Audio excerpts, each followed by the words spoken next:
Bollywood ನಟ ಜಯಂ ರವಿ ದಾಂಪತ್ಯದಲ್ಲಿ ಬಿರುಗಾಳಿ ಎದ್ದಿದೆ.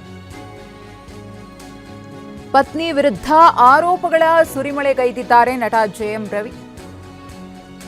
ಸುದ್ದಿಗೋಷ್ಠಿಯಲ್ಲಿ ಕಿರ್ಚಾಡಿ, ಕೂಗಾಡಿ, ಕಣ್ಣೀರಿಟ್ಟು ಪತ್ನಿ ವಿರುದ್ಧ ಆರೋಪಗಳನ್ನು ಮಾಡಿದ್ದಾರೆ. ಡಿವೋರ್ಸ್ ಕೇಸ್ ಶುರುವಾದ ಬಳಿಕ ಕಿರುಕುಳ ಜಾಸ್ತಿ ಆಗಿದೆ. ನನ್ನ ಮಕ್ಕಳನ್ನ ನೋಡೋದಕ್ಕೆ ನಂಗೆ ಸಾಧ್ಯವಾಗ್ತಿಲ್ಲ. ನನ್ನ ಮಕ್ಕಳಿಗೆ ಫೋನ್ ಮಾಡಲು ಬಿಡ್ತಾ ಇಲ್ಲ. ಶಾಲೆಗೆ ಬಾಡಿಗಾರ್ಡ್ ಕಳಿಸಿ ಭೇಟಿ ಮಾಡದಂತೆ ಮಾಡಿದ್ದಾರೆ ಅಂತ ಪತ್ನಿ ಮತ್ತು ಕುಟುಂಬಸ್ಥರ ಮೇಲೆ ಜಯಂ ರವಿ ಆರೋಪಿಸಿದ್ದಾರೆ. ನನ್ನ ಮಕ್ಕಳನ್ನ ನೋಡದೆ ಇರೋಕೆ ಸಾಧ್ಯವಾಗ್ತಾ ಇಲ್ಲ. ಇದೇ ನೋವಿನಲ್ಲಿ ನನ್ನ ಕೈಗಳನ್ನು ನಾನು ಕೊಯ್ದುಕೊಂಡೆ. ಮಾಲ್ತೇಶ್, ಜಯಂ ರವಿಯವರ ದಾಂಪತ್ಯ ಜೀವನದ ಈ ಬಡದಾಟ ಇದೆಯಲ್ಲ, ಇದು ಹೊಸ್ತೇನಲ್ಲ. ಈ ಹಿಂದೆಯೂ ಕೂಡ ಇದೇ ರೀತಿಯಾಗಿ ಒಂದಷ್ಟು ಆರೋಪಗಳನ್ನು ಮಾಡಿದ್ರು. ಡಿವೋರ್ಸ್ ಅಪ್ಲೈ ಮಾಡಾದ್ಮೇಲೆ ಸಾಕಷ್ಟು ಕಿರುಕುಳ ಆಗ್ತಾ ಇದೆ ಅಂತ ಹೇಳಿ ಮುಂದುವರೆದು ಇದೀಗ ಪತ್ನಿ ಮತ್ತು ಕುಟುಂಬಸ್ಥರ ವಿರುದ್ಧ ಮತ್ತಷ್ಟು ಗಂಭೀರ ಆರೋಪಗಳನ್ನು ಮಾಡಿದ್ದಾರೆ. ನಿಮ್ಮಿಂದ ಎಷ್ಟು ಜನ ಸೂಸೈಡ್ ಮಾಡ್ಕೊಂಡಿದ್ದಾರೆ ಗೊತ್ತಾ ಅಂತ ಪ್ರಶ್ನೆಯನ್ನ ಮಾಡ್ತಿದ್ದಾರೆ. ಏನಂತ ಕಥೆ?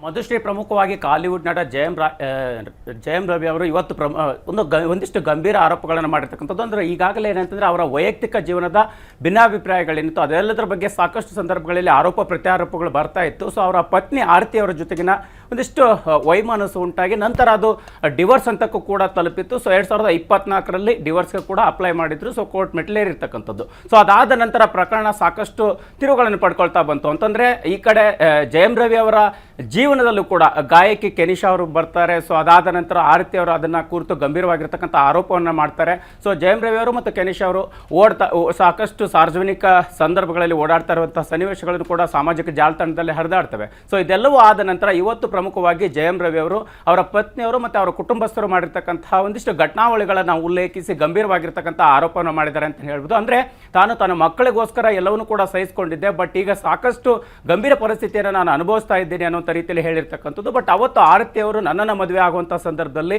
ಕೈ ಕೂಡ್ಕೊಂಡಿದ್ರು. ಸೊ ಬಟ್ ಈಗ ನಾನು ಅವ್ರಿಗೋಸ್ಕರ ಈ ಘಟ್ಟಗಳನ್ನು ಎದುರಿಸ್ತೇನೆ, ಆ ರೀತಿಯ ಸಂದರ್ಭವನ್ನು ತಲುಪುವಂಥ ಹಂತವನ್ನು ತಲುಪಿದ್ದೇನೆ ಅನ್ನುವಂಥದ್ದನ್ನು ಹೇಳುವಂಥದ್ರ ಮುಖಾಂತರ ಮತ್ತೊಂದು ಪ್ರಮುಖವಾಗಿರ್ತಕ್ಕಂಥ ಅಂಶವನ್ನು ಉಲ್ಲೇಖ ಮಾಡಿರ್ತಕ್ಕಂಥದ್ದು. ಇನ್ನು ಮುಂದೆ ನನ್ನ ವೈಯಕ್ತಿಕ ಕುಟುಂಬದ ಈ ಒಂದು ಏನು ಘಟನೆ ಇದೆಯೋ ಇದೆಲ್ಲವೂ ಕೂಡ ಸಂಪೂರ್ಣವಾಗಿ ಬಗೆಹರಿಯೋ ತನಕ ನಾನು ಯಾವುದೇ ಸಿನಿಮಾಗಳಲ್ಲಿ ನಟಿಸಲ್ಲ ಅನ್ನುವಂತಹ ರೀತಿಯ ಒಂದು ಶಾಕಿಂಗ್ ಹೇಳಿಕೆಯನ್ನು ಕೊಟ್ಟಿದ್ದಾರೆ. ಸೊ ಸುದ್ದಿಗೋಷ್ಠಿಯಲ್ಲಿ ಸಾಕಷ್ಟು ಆಕ್ರೋಶಭರಿತವಾಗಿ ಜಯಂ ರವಿ ಅವರು ಮಾತನಾಡಿರ್ತಕ್ಕಂಥದ್ದು. ಸೊ ಹೀಗಾಗಿ ಏನಂತಂದ್ರೆ ಇತ್ತ ಅವರ ಮಕ್ಕಳನ್ನು ನೋಡಕ್ ಬಿಡ್ತಿಲ್ಲ ಅನ್ನುವಂಥದ್ದು, ಮತ್ತೆ ಜೊತೆಗೆ ತಮ್ಮ ವೈಯಕ್ತಿಕ ಜೀವನದಲ್ಲಿ ಆಗ್ತಾ ಇರ್ತಕ್ಕಂಥ ಸಮಸ್ಯೆಗಳನ್ನ ಬಹಿರಂಗವಾಗಿ ಇವತ್ತು ಸುದ್ದಿಗೋಷ್ಠಿಯಲ್ಲಿ ಜಯಂ ರವಿ ಅವರು ಮಾತನಾಡಿದ್ದಾರೆ. ಸೊ ಹೀಗಾಗಿ ಈ ಒಂದು ಪ್ರಕರಣ ಯಾವ ರೀತಿಯ ಹಂತವನ್ನು ತಲುಪುತ್ತೆ ಅನ್ನೋದನ್ನು ಕಾದು ನೋಡಬೇಕಾಗಿದೆ. ಯಾಕಂತಂದ್ರೆ ಇತ್ತ ಕೆನಿಷಾ ಅವರು ಕೂಡ ಈ ಎಲ್ಲ ಅಂದ್ರೆ ಜಯಂ ರವಿ ಅವರ ಜೊತೆಗಿನ ಓಡಾಟದ ಸನ್ನಿವೇಶಗಳನ್ನು ಗಮನಿಸಿ ಮತ್ತೆ ಅವರ ಕುಟುಂಬ ಮಾಡ್ತಾ ಇರ್ತಕ್ಕಂಥ ಆರೋಪಗಳನ್ನು ಕೇಳಿರ್ತಕ್ಕಂಥದ್ರ ಬೆನ್ನಲ್ಲೇ ನಂತರ ಅವರು ಕೂಡ ಹೇಳಿದ್ರು, ಸೊ ನಾನು ಚೆನ್ನೈಯನ್ನು ತೊರೆದು ಹೋಗ್ತಾ ಇದ್ದೀನಿ ಅನ್ನೋ ರೀತಿಯಲ್ಲಿ ಮಾತನಾಡಿದ್ರು. ಸೊ ಇದೆಲ್ಲವನ್ನ ಈಗ ಬೇರೆ ರೀತಿಯ ತಿರುವುಗಳನ್ನು ಪಡ್ಕೊಳ್ತಾ ಇದೆ. ಸೊ ಹೀಗಾಗಿ ಮುಂದಿನ ದಿನಗಳಲ್ಲಿ ಈ ಒಂದು ವಿಚಾರ ಜಯಂ ರವಿ ಅವರ ವೈಯಕ್ತಿಕ ಬದುಕಿನ ವಿಚಾರ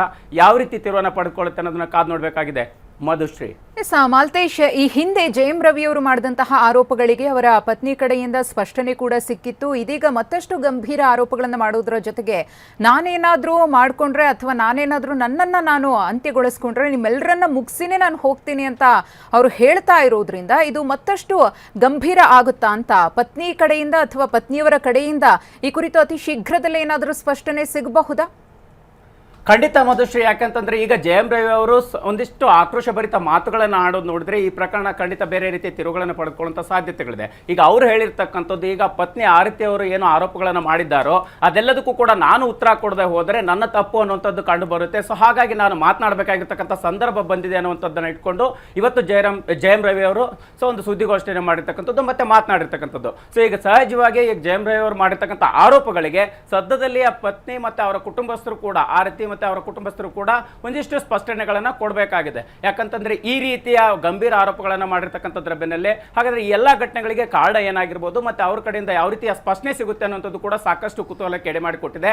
ಯಾಕಂತಂದ್ರೆ ಇವ್ರು ಹೇಳ್ತಾ ಇದ್ದಾರೆ, ರವಿ ಅವರು ಅವತ್ತು ಆರತಿ ಅವರು ನನ್ನನ್ನು ಮದುವೆ ಆಗುವಾಗ ಸೊ ಯಾವ ರೀತಿ ಸನ್ನಿವೇಶವನ್ನ ಎದುರಿಸಿದ್ರು, ಸೊ ಈಗ ನಾನು ಕೂಡ ಅಂತಹ ಸನ್ನಿವೇಶವನ್ನು ಎದುರಿಸ್ತಾ ಇದ್ದೀನಿ ಅನ್ನುವಂಥ ರೀತಿಯಲ್ಲಿ ಕೈ ಕೂಡ್ಕೊಂಡಿದ್ದೀನಿ ಅನ್ನುವಂತಹ ಹೇಳಿಕೆಗಳನ್ನು ಕೊಡ್ತಾ ಇರ್ತಕ್ಕಂಥದ್ದು. ಮತ್ತೆ ನಾನು ಸತ್ರು ಕೂಡ ಸುಮ್ಮನೆ ಸಾಯಲ್ಲ, ಅಂದ್ರೆ ಎಲ್ಲರನ್ನೂ ಕೂಡ ಮುಗಿಸಿ ಸಾಯ್ತೀನಿ ಅನ್ನುವಂಥ ರೀತಿಯಲ್ಲಿ ಆಕ್ರೋಶಭರಿತವಾಗಿ ರವಿ ಅವರು ಮಾತನಾಡ್ತಾ ಇದ್ದಾರೆ. ಸೊ ಹೀಗಾಗಿ ಈಗ ಆರತಿ ಅವರು ಮತ್ತೆ ಅವರ ಕುಟುಂಬಸ್ಥರು ಎಲ್ಲ ಆರೋಪಗಳಿಗೆ ಯಾವ ರೀತಿಯ ಉತ್ತರಗಳನ್ನು ಕೊಡ್ತಾರೆ ಅನ್ನೋದನ್ನು ಕೂಡ ಕಾದು ನೋಡಬೇಕಾಗಿದೆ. ಮಧುಶ್ರೀ, ಧನ್ಯವಾದ ಮಾಲ್ತೇಶ್ ತಮ್ಮ ಮಾಹಿತಿಗಾಗಿ.